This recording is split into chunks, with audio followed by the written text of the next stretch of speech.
कनिष्का मामला सुलझाने के इंटेंशन से बोली, लालू भाई छोड़ो ये सब लड़ाई झगड़ा, मैं चली जाती हूं उनके साथ, थोड़ी बहुत ड्रिंकिंग तो पीनी होगी। जय किशन ने मुस्कुराते हुए कहा, ठीक है, अगर मिस कनिष्का हमारे साथ चलने को तैयार है और ये लड़का घुटनों के बल आकर मुझसे माफी मांगने को तैयार है तो मैं सब कुछ माफ कर दूंगा। और एक बात, इस लड़के को नाक रगड़ने के बाद तो 2 बोतल दारू की भी पीनी पड़ेगी, जल्दी लेकर आओ। लेकिन पुष्कर ने बीच में ही बात काटते हुए तुरंत कहा, जय किशन, अगर तुम मेरे आगे अभी के अभी घुटने टेक कर नाक रगड़कर माफी मांग लो तो मैं तुम्हें यहां से जिंदा जाने दूंगा। गुस्से से चिल्लाते हुए कहा, अबे छोकरे, तू क्या मरना चाहता है?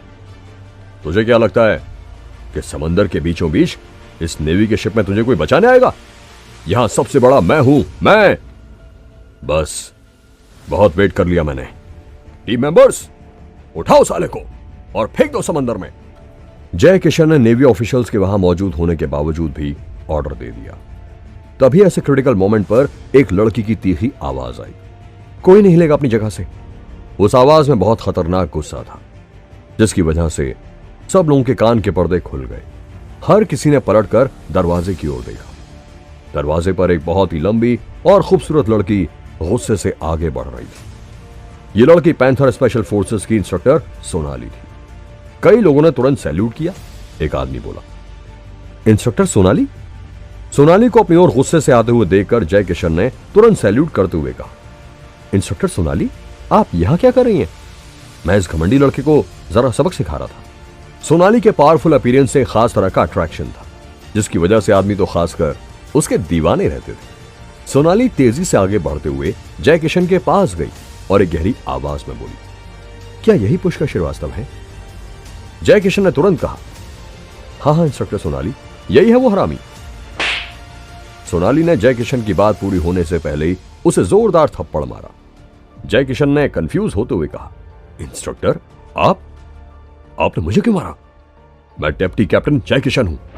सोनाली ने तुरंत एक और जोरदार थप्पड़ मारते हुए कहा, मुझे पता है कि तुम डेप्टी कैप्टन जय किशन हो और इसलिए तुम्हें थप्पड़ पड़ा है, जो खुद को कैप्टन समझता है। अब चुपचाप खड़े रहो। सोनाली के उस थप्पड़ में इतनी ताकत थी कि जय किशन के गाल की हड्डियों के टूटने की आवाज सभी लोगों को सुनाई भी थी। यह नजारा देखकर हर कोई घबरा चुका था और 2-2 कदम पीछे हट गया था। लेकिन सोनाली इतने पर ही नहीं रुकी। जब सोनाली ने देखा कि एक आदमी 2 शराब की बोतल पकड़े हुए खड़ा था तो उसने तुरंत बोतल उसके हाथ से छीनकर सीधे जय किशन के सिर पर दे मारी, जिससे कि खून बहने लगा और जय किशन के सिर पर जगह जगह कांच के टुकड़े और वाइन बिखर गई। जय किशन जोर से चिल्लाया और धड़ाम से जमीन पर गिर पड़ा। जय किशन इस वक्त दर्द के मारे अपने सिर को पकड़े हुए था। रेस्टोरेंट के अंदर यह नजारा देखकर हर कोई हैरान परेशान था। इंस्ट्रक्टर सोनाली, जो कि देखने में बहुत ही खूबसूरत और नाजुक लग रही थी, उसने अचानक ही आकर जय किशन को इतनी बुरी तरह से मारा था, वो भी स्पेशल फोर्सेस के आदमी को, अपने ही साथी फोर्सेस के टीम मेंबर को। सोनाली ने गुस्से से चिल्लाते हुए सभी की ओर देखा, तुम में से और कौन कौन है जिसने पुष्कर जी के साथ बदतमीजी की है? चुपचाप खुद ही आगे आ जाओ। इस वक्त तक हर कोई समझ चुका था कि पुष्कर आखिर चीज क्या था। कोठी मन ही मन में सोचने लगा, ओ माय गॉड, लगता है कि इंस्ट्रक्टर सोनाली को पुष्कर नहीं बुलाया है। सचमुच वह मजाक नहीं कर रहा था, उसकी सच में ही इतनी ऊपर तक जान पहचान है। सोनाली की जोरदार आवाज सुनकर तुरंत ही कोठी और उसके साथी पुष्कर के आगे जमीन पर घुटनों के बल गिर पड़े। वो समझ गए थे कि जब जय किशन की इतनी बुरी हालत हुई थी तो वो तो स्पेशल फोर्सेस में भी बहुत छोटी पोजीशन रखते थे, उन्हें तो सीधे मौत ही मिलने वाली थी। नाटू भी इस वक्त डर के मारे कांप रहा था और उसका चेहरा पीला पड़ चुका था। उसके घुटने बस गिव अप करने वाले थे। नाटू सोचने लगा, ये पुष्कर आखिर है कौन? अचानक हुई इस घटना की वजह से हर कोई घबराहट में आ गया था। कोई भी इस चीज के लिए तैयार नहीं था। वहां पर मौजूद सभी लोग काफी अमीर थे, लेकिन अपनी पूरी अमीरी और कॉन्टैक्ट्स के बदौलत भी वो लोग केवल स्पेशल फोर्सेस के छोटे मोटे लोगों को ही मिल सकते थे। लेकिन पुष्कर ने तो सीधे पैंथर स्पेशल फोर्स की इंस्ट्रक्टर सोनाली को जय किशन को सबक सिखाने के लिए बुला लिया था। जय किशन तो इस वक्त अपने घुटनों पर दर्द के मारे करहा रहा था। उसकी स्पेशल फोर्सेस की नौकरी में यह पहली बार हुआ था कि उसे इतनी बुरी तरह सजा दी गई थी। भले ही इंस्ट्रक्टर सोनाली पैंथर फोर्सेस की थी, फिर भी जय किशन ने कोई कंप्लेंट नहीं की। हर कोई स्पेशल फोर्सेस में जानता था कि 3 किलर गॉड्स हैं स्पेशल फोर्सेस में, जिनके साथ कोई भी पंगा लेना नहीं चाहता था। उनमें से एक थी सोनाली। जय किशन तुरंत मामले की नजाकत को समझते हुए बोला, पुष्कर जी, मैं माफी मांगता हूं, मुझसे बहुत बड़ी गलती हो गई। वो समझ गया था कि अब अगर उसने पुष्कर से माफी नहीं मांगी तो उसकी शामत आ गई थी। जय किशन की जो ताकत थी, अगर उसके सिर पर 10 ईंट भी फोड़ दी जाती तो भी उसे कोई असर ना होता, लेकिन सोनाली की सीक्रेट ताकत की वजह से केवल 2 शराब की बोतलों के अपने सिर पर फोड़ने से ही वह लगभग बेहोश हो गया था। साथ ही साथ जय किशन बहुत ज्यादा डरा हुआ भी था, क्योंकि वह समझ गया था कि पुष्कर सोनाली का खास था और वह सोचने लगा, ये कॉलेज स्टूडेंट इतने ताकतवर लोगों को कैसे जान सकता है। और अचानक ही जय किशन अपने आप को ही जोर जोर से चांटे मारने लगा और बोला, पुष्कर जी, मेरी ही गलती है, मैंने ही आपको बहुत भला बुरा कहा। इस समय जय किशन की हरकत ऐसी हो गई थी जैसे कि कोई पागल खाने का पागल हो। पुष्कर धीमे से मुस्कुराया और बोला, अगर इंस्पेक्टर सोनाली यहां ना आती तो क्या तुम मुझे समंदर में फेंक देते? जय किशन ने तुरंत अपना सिर हिलाते हुए कहा, पुष्कर जी, मेरी इतनी हिम्मत नहीं, मेरी इतनी औकात नहीं कि मैं आपको समंदर में फेंक सकूं। जय किशन का पूरा शरीर कांपने लगा था। पुष्कर ने कदम आगे बढ़ाते हुए कहा, मुझे पता है ना तुम्हारी हिम्मत है ना औकात, लेकिन मेरी हिम्मत भी है और औकात भी है। और पुष्कर ने जय किशन को तुरंत उसके कपड़ों से पकड़कर घसीटा और रेस्टोरेंट की कांच की खिड़की से उसे बाहर समंदर में फेंक दिया। जय किशन का शरीर उड़ता हुआ 3 मंजिल नीचे जाकर सीधे समुद्र के पानी में गिर गया।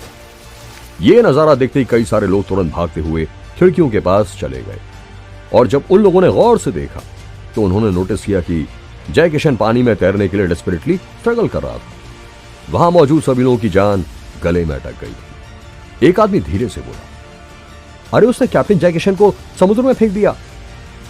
पुष्कर तुरंत मुड़कर नाटू की ओर देखने लगा, जैसे कि अभी अभी उसने कोई खास काम ना किया हो। नाटू की शक्ल पर यह देखकर 12 बज चुके थे और वो बोला, पुष्कर, अब तुम क्या करने वाले हो? देखो, मैंने कभी तुम पर हाथ नहीं उठाया, देखो तुम दूर रहो मुझसे, मुझे डर लग रहा है। कुछ देर पहले तक नाटू को लग रहा था कि उसने एक बहुत ही पावरफुल और इंपॉर्टेंट आदमी से दोस्ती कर ली थी, और आने वाले वक्त में जय किशन भी उसकी फैमिली को सपोर्ट करेगा। स्पेशल फोर्सेस के डिप्टी कैप्टन से दोस्ती होना नाटू और उसकी फैमिली के लिए बहुत फायदेमंद था। यहां तक कि नाटू ने सपने भी सजा लिए थे कि आने वाले कुछ सालों में वो शहर के बड़े बड़े रईसों के साथ भी बिजनेस और ताकत में मुकाबला करने लगेगा, और जब वह बहुत ज्यादा अमीर और ताकतवर हो जाएगा तब वह देबीना और उसकी पूरी फैमिली को घुटनों पर लाकर अपने जूते के तलवे चटवाएगा। और जब नाटू ने पुष्कर को यहां रेस्टोरेंट में देखा तो उसे लगा कि अपनी सारी फ्रस्ट्रेशन निकालने का यही सबसे बेहतरीन मौका भी था, क्योंकि उसके साथ जय किशन खड़ा था। लेकिन अब सारी सिचुएशन बदल चुकी थी। नाटू का सबसे ताकतवर सपोर्टर जय किशन पुष्कर के आगे एक झिंगूर से ज्यादा कुछ नहीं था। जय किशन के सिर पर बोतल फोड़ी गई, वो घायल हो गया और उसे समंदर में भी फेंक दिया गया था। अब नाटू को रिग्रेट हो रहा था कि वह समय रहते देबीना और बाकियों के साथ वापस क्यों नहीं चला गया था और क्यों बेकार में इस शिप पर चढ़ गया था। नाटू पीछे हटते हुए घबरा कर बोला, पुष्कर देखो, मजाक मत करो, मुझे चोट आ जाएगी। पुष्कर ने नाटू को देखकर एक गहरी आवाज में कहा, तुम तो अपनी फैमिली के बहुत खानदानी लड़के हो ना, और पहले तो तुम देबीना को अपने साथ जबरदस्ती शादी करवाना चाहते थे, और अब मिस कनिष्का को अपने साथ जबरदस्ती ड्रिंक करवाना चाहते हो। लगता है तुम हर वक्त केवल लड़कियों के बारे में ही सोचते रहते हो। पुष्कर ने एक नजर कनिष्का की ओर देखा तो उसने नोटिस किया कि कनिष्का की चिन के ऊपर एक वाइन की बूंद लटक रही थी। पुष्कर ने अपनी एक उंगली से कनिष्का की चिन ऊपर उठाई और वो रेड वाइन की बूंद अपनी उंगली में घुमाने लगा। कनिष्का तो इस वक्त शर्म के मारे लगभग चीख उठी थी। तभी पुष्कर ने नाटू को देखते हुए कहा, तुम चाहते हो ना कि वो तुम्हारे साथ ड्रिंक के लिए जाए? ठीक है, मैं तुम्हारे लिए ये अरेंज कर सकता हूं। ये कहते ही पुष्कर ने अपनी उंगली को जोर से फ्लिक किया और वो वाइन की बूंद को गोली की रफ्तार से सीधे नाटू के क्रॉच की तरफ दे मारा, जिससे कि एक स्टैबिंग साउंड आई और नाटू जोर से चिल्लाया। उसका चेहरा दर्द के मारे टेढ़ा मेढ़ा हो गया और वो अपने दोनों हाथों से अपने क्रॉच को ढककर जमीन पर गिर पड़ा। नाटू को इस वक्त इतना ज्यादा दर्द हो रहा था कि वो कुछ बोल भी नहीं पाया। इस वक्त नाटू को इस बात की परवाह नहीं थी कि आसपास कौन लोग थे, क्योंकि वो अब अपनी पैंट उतार कर देखने वाला था कि अंदर क्या हुआ था। नाटू चिल्लाते हुए बोला, हे भगवान, तुमने क्या कर दिया? तुमने तो मुझे किसी लायक ही नहीं छोड़ा। जैसे ही सब लोगों ने उसे अपनी पैंट उतारते हुए देखा, अचानक ही लोगों के मुंह से छी छी की आवाजें निकलने लगी। कुछ लड़कियों ने तो अपनी आंखें भी बंद कर ली। ये देखकर सोनाली को बहुत ज्यादा गुस्सा आ गया और वह चिल्लाई, तुम एक नंबर के बेशर्म आदमी हो, तुम भी जय किशन के साथ समंदर में जाओ। ये कहते ही सोनाली ने नाटू को कपड़ों से पकड़कर घसीटा और सीधे समंदर में फेंक दिया।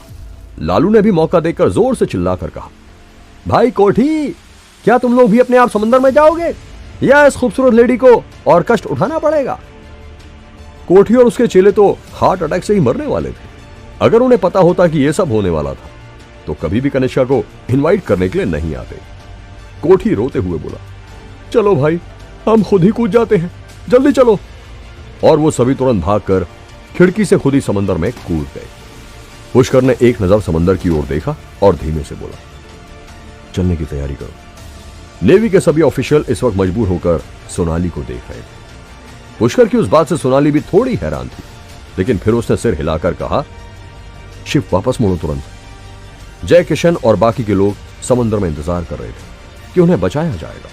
उन लोगों ने उम्मीद की थी कि कुछ देर पानी में रहने से उन्हें शायद कोई प्रॉब्लम नहीं होगी, लेकिन जैसे उन्होंने शिप को चलते हुए देखा, जय किशन चिल्लाने लगा, हे भगवान, क्या चल रहा है?